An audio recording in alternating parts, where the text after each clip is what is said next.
My name is Annelies Lottman, and I'm really honored to be with you today. Even though we're meeting virtually, it's great to be part of the Hispanic Farmer and Rancher Conference for the 4th year in a row.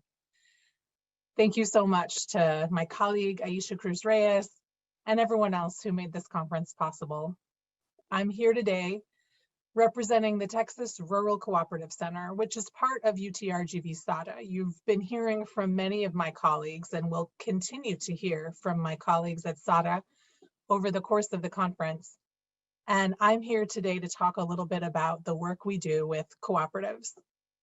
So we'll talk a little bit about what co-ops are, how co-ops can be particularly useful for farmers and ranchers, and then we'll look together at an example of a really wonderful farmers cooperative that started up a few years ago in Central Texas. A cooperative is a values-based business that's owned and controlled by the people who use it.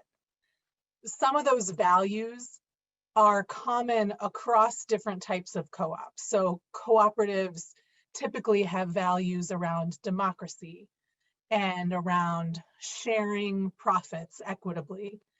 Cooperatives also typically have values that are really centered on making sure that money moves justly through the business. But different co-ops have all sorts of different values based on the values of their members, their owners. So if you're part of a farmer-owned cooperative, you may have values around how you're producing food, or who you're selling that food to, or how food is stored or processed. It really just depends on the kind of business. And when we say owned and controlled by the people who use the business, that's a really important point for cooperatives. Co-ops are owned and controlled by the people who need that business to exist. Cooperatives usually grow up in a situation where individuals can't get what they need on their own. So people come together, they work together, they cooperate to get what they need. And it's those people who are getting what they need who control the business. So it's not shareholders who are investing in the business from outside. It's not a single owner who might be using the business as an income generating opportunity. The business decisions get to be made by the people who are benefiting the most from that business. Members of co-ops are owners. So you're not a member of a club when you're participating in a co-op. You are co-owning a business together. That means that you use the business and you invest some money in the business typically, and you put in some time and effort to make sure that the business is the best that it can be, to make sure that you're getting everything that you need out of that business. Member owners, which is often what we call co-op owners, to make that distinction between a club member and an owner member of a co-op. Member owners join co-ops for all different reasons. So if you're a member of a farmer or rancher-owned co-op, your fellow members might have different priorities and different reasons for joining the co-op, but the bottom line is you're there for a shared benefit, and you're working to help each other and help yourselves. There are lots of reasons that people come together to cooperate, but the bottom line, and we'll repeat this a few times through this session, the bottom line for co-ops is people create co-ops because they need a good or a service that they cannot access on their own. So for farmers and ranchers, you're usually looking at co-ops that either exist to help farmers and ranchers buy something together that's too expensive or not accessible at the scale where they are individually. Drip tape is an example that comes up a lot when I'm talking to farmers. People use a lot of drip tape. They pay for it by the foot or sometimes by the yard or by the meter.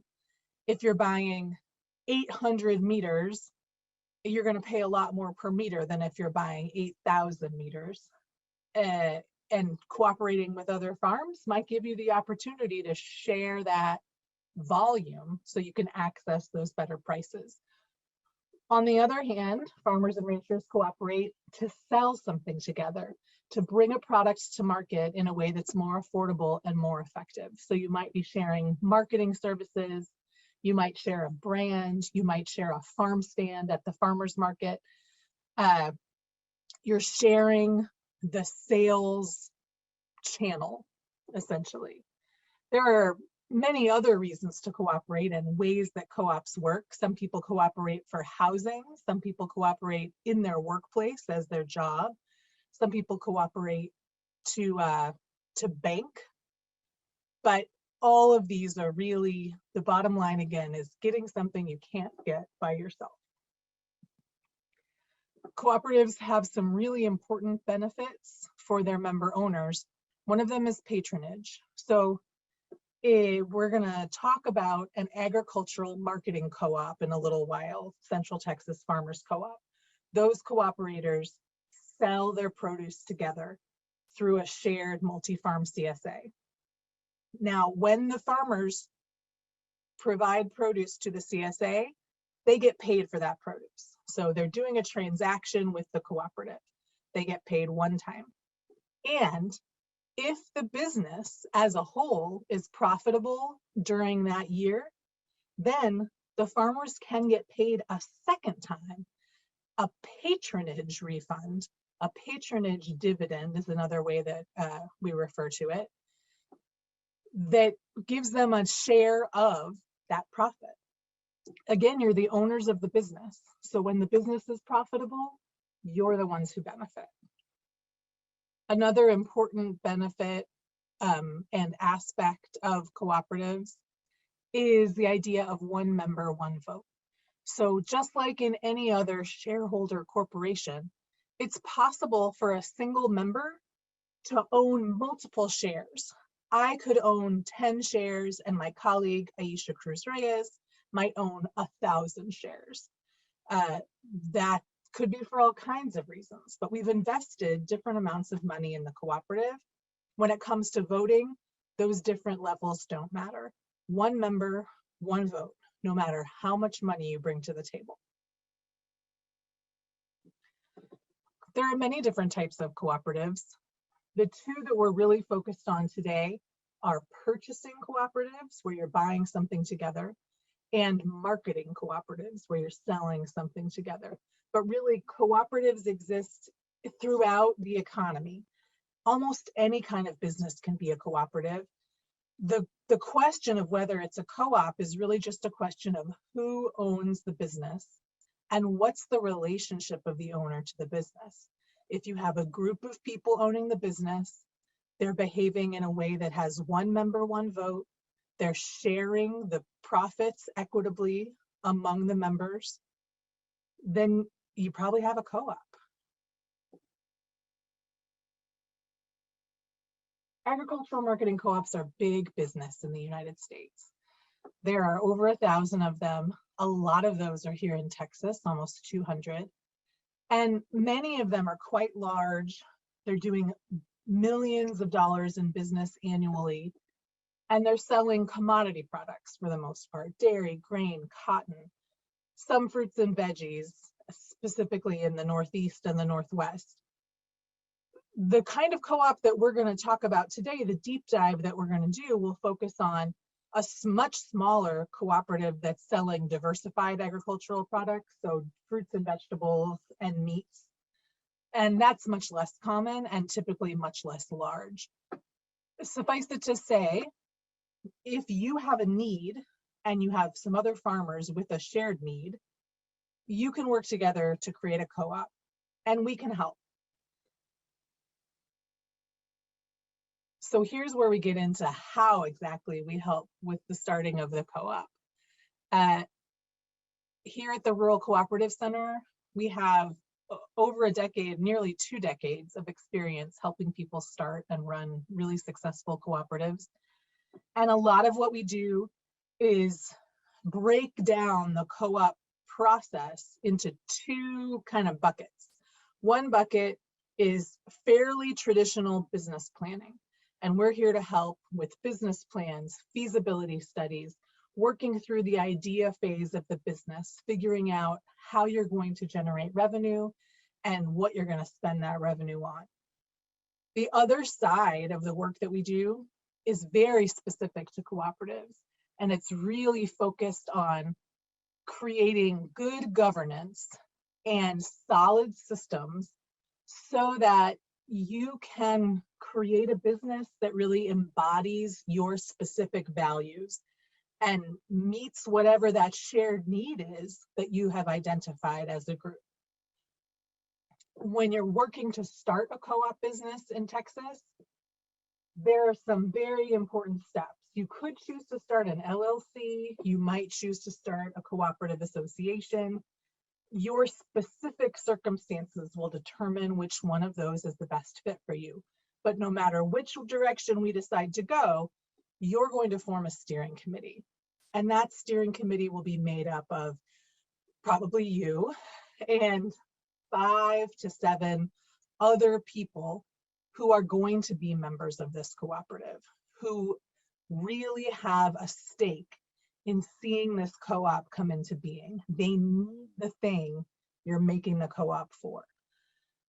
These steering committee members are going to put in some time and energy, especially during the first 6 months to a year that the co-op is forming, to really get all of the rules of membership, get bylaws drafted, talk to lawyers, consult with us at the Cooperative Center, find other co-ops that are doing similar work, and just really create the structure for your co-op. Decide what you're going to sell or buy, how you're going to do it, and how you're all going to work together.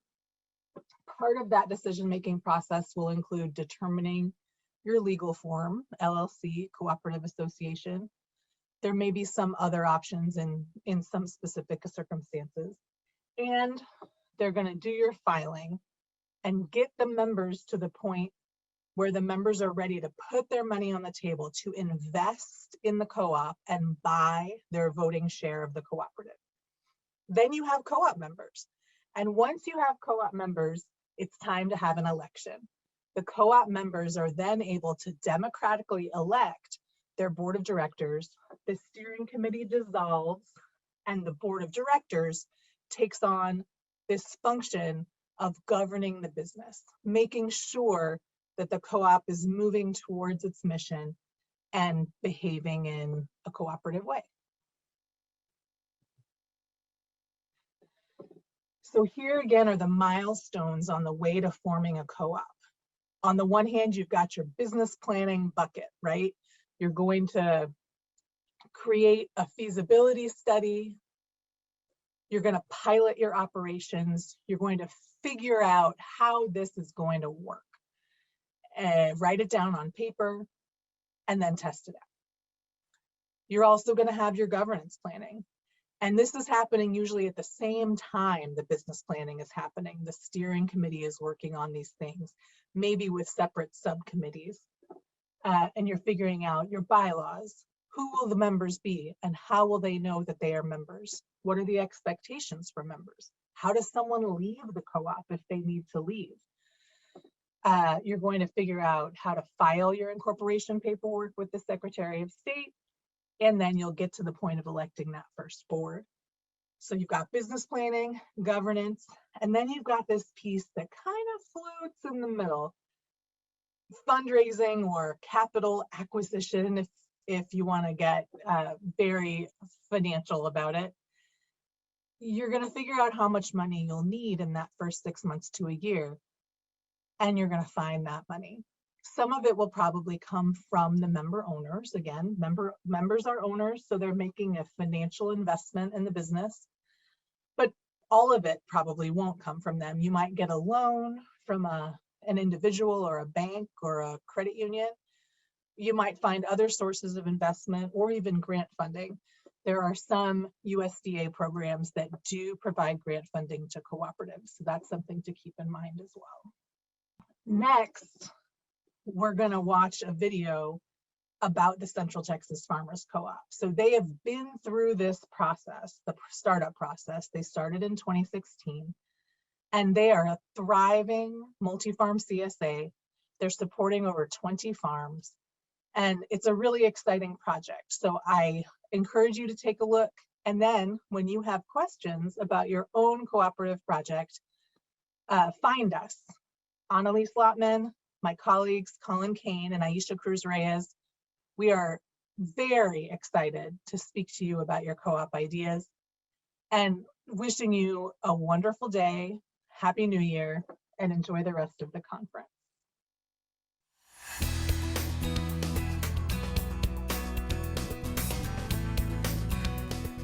Meet the producer owners of the Central Texas Farmers Co-op.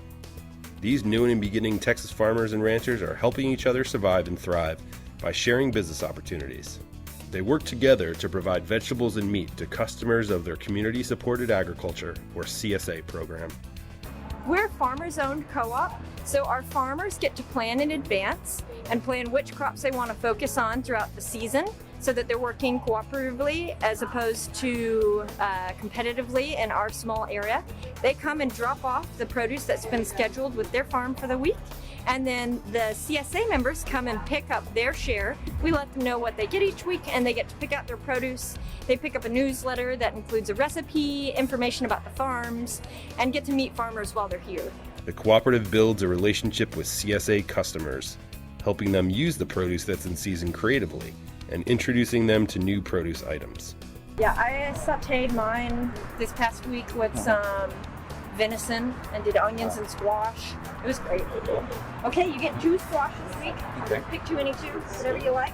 You know, sometimes there's things that we don't normally eat. Like if we, before doing the CSA, we didn't really eat very many potatoes.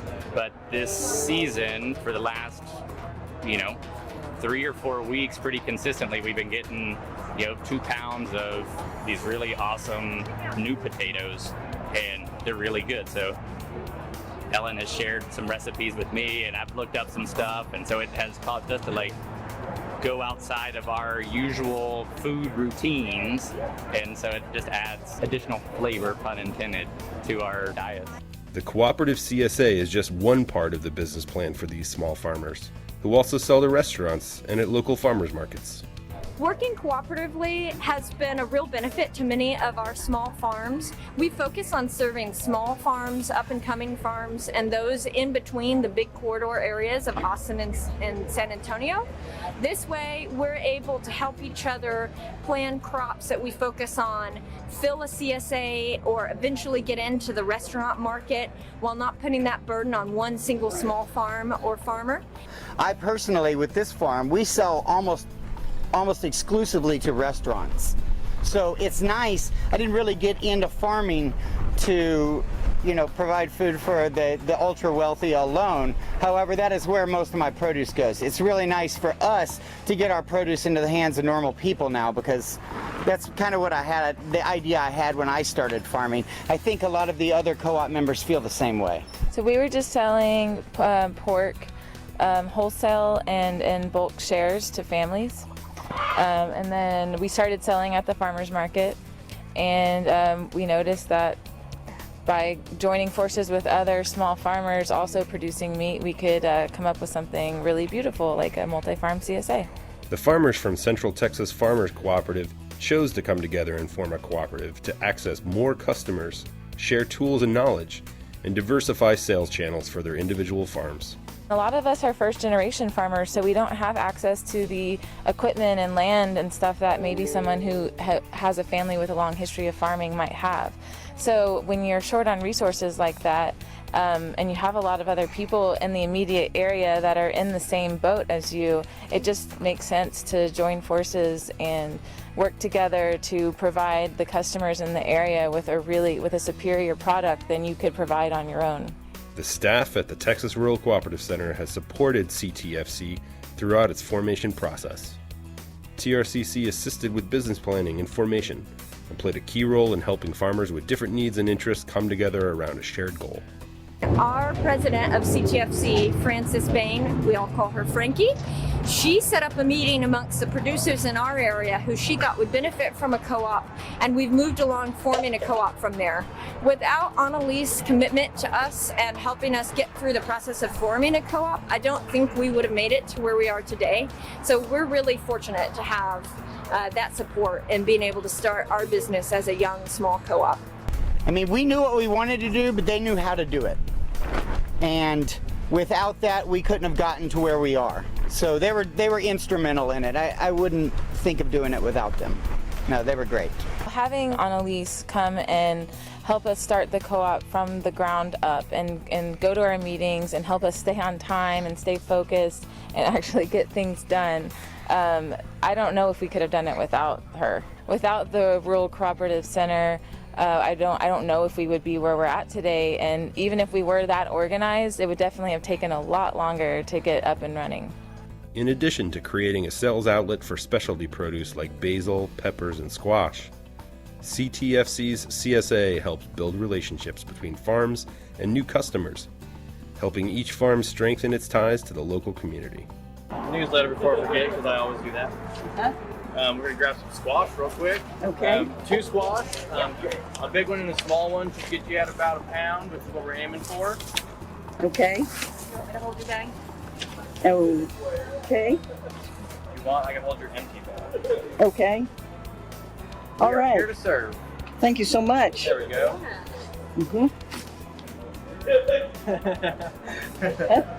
And the Don't worry. shishitos. We can blur out the I'm face, I so think. excited about the prosciuttos. They're so good. And these are very beautiful. Very great things.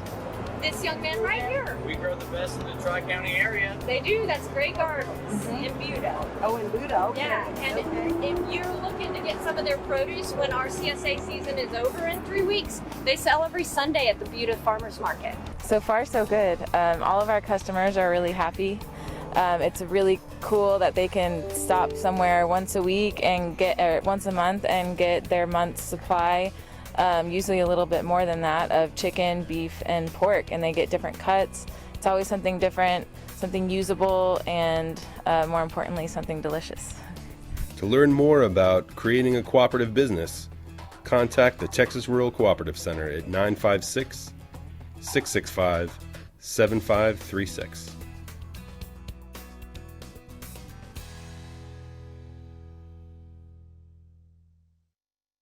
All right. Thank you, Annelies. That's a big part of the rural advancement aspect of what we do at SARA. It's agriculture, sustainable agriculture is the center of what we do. But when you're talking about sustainability, it's environmental, it's social, and it's economic. And cooperatives are an incredible model to really distribute economic benefits in a more democratic, wide basis. And it's really important for those of you who are considering agricultural cooperatives as an approach. It could be marketing, it could be sharing equipment, sharing land, that the cooperative model isn't a solution to every single problem. In certain situations, it works extremely well. But so we have a question that just came in because Annelies isn't with us right now. I'm going to answer some of these questions. Can a co-op apply for a grant or a loan? It's really important that when people are starting at a co-op, that you start out with the sort of business model and make sure it works for your business plan, for what you want to do, for what you want to accomplish, and that those goals are shared among members and are solidified before you really start the process. Because we have seen occasionally that when co-ops are formed to really chase grants, to chase loans, a lot of time when that agreement on the purpose, on the real benefit, and on the sort of shared goals of cooperative members, when that's not solid, then it doesn't always make sense, because it can take time and effort really to start and to make a successful cooperative. So we have another question. Post the contact info for the presenter. It's in the chat. Annelies Lottman for Texas Rural Cooperative Center. Her email is right there. It's annelies.lottman@utrgv.edu.